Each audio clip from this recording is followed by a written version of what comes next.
journée mondiale. Ce week-end, c'était la 2e édition des championnats du monde de la raclette à Morgin. Je déclare donc aujourd'hui, le lundi 27 octobre 2025, la journée mondiale du mondial. Alors déjà, je dois être parfaitement honnête avec vous, j'y ai pas foutu les pieds. Du coup, pourquoi en parler, me direz-vous ? Écoutez, ça va depuis la nuit des temps que les mecs se permettent de partager leur expertise sur des sujets qu'ils maîtrisent pas. Moi aussi, je veux avoir cette audace. Y a pas de raison que l'égalité homme-femme, ça soit que pour les trucs bien. Puis en plus, on a failli faire raclette chez mes parents hier midi, même si au final, on a mangé du gratin de courge, mais quasi la même chose, quoi.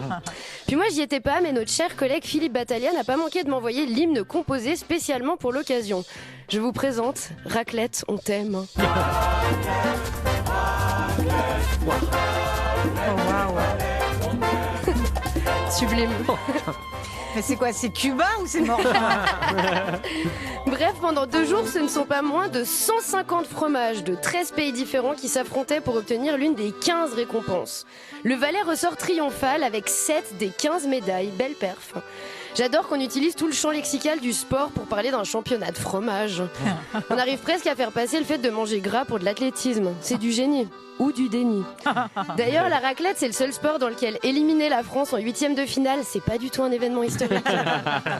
Perso, je trouve ça amusant qu'absolument tout dans la vie puisse être considéré comme une compétition. Ça aurait juste pu être la fête de la raclette, mais non, c'est les championnats du monde. Je suis peut-être de mauvaise foi, mais j'ai l'impression que c'est quand même assez masculin, l'esprit de compétition. Les mecs, pour qu'ils mettent du cœur à l'ouvrage, faut les faire se battre.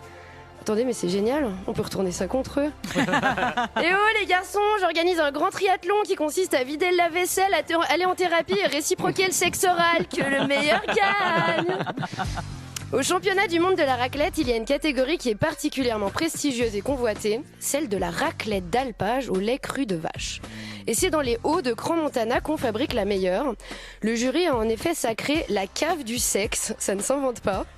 Heureusement que leur raclette est au lait de vache, parce que perso, je serais moyen chaude à goûter le fromage de Big de la cave de sexe. Allez hop, une blague sur le smegma banger. J'en profite pour me pencher sur le concept même du fromage. Ne vous me prenez pas sur mes intentions, hein, j'adore ça. Mais c'est qui le gros fou qui a osé goûter en premier ? Il était en mode « Eh regardez les copains, mon lait est devenu tout dur et il pue !» Oui, bien sûr que je suis chiche de le mettre dans ma bouche, je suis pas une poule mouillée. C'était peut-être l'ancêtre de Robin Chessay, qui sait. Durant tout le week-end, près de 50 000 raclettes ont été servies et dégustées à Morgin. 50 000 raclettes. Imaginez l'odeur.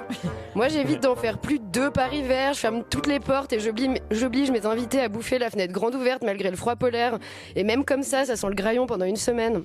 Et je sais pas si vous avez vu passer les images, mais l'événement était équipé d'un compteur qui indiquait en live le nombre de raclettes consommées. Wow. Et quand le compteur passait un nombre rond, tout le monde criait et applaudissait. C'est notre petit Times Square à nous, quoi.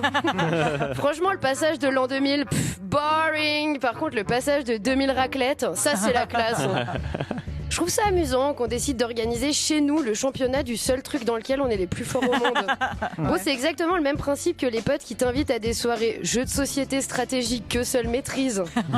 Mais quelque part, n'est-ce pas beau d'apprendre à être fier de ses forces plutôt que d'avoir honte de ses faiblesses ? Alors, camarades suisses, et même si c'est totalement antithétique, soyons fiers d'être humbles. C'est le remix de Raclette, on t'aime.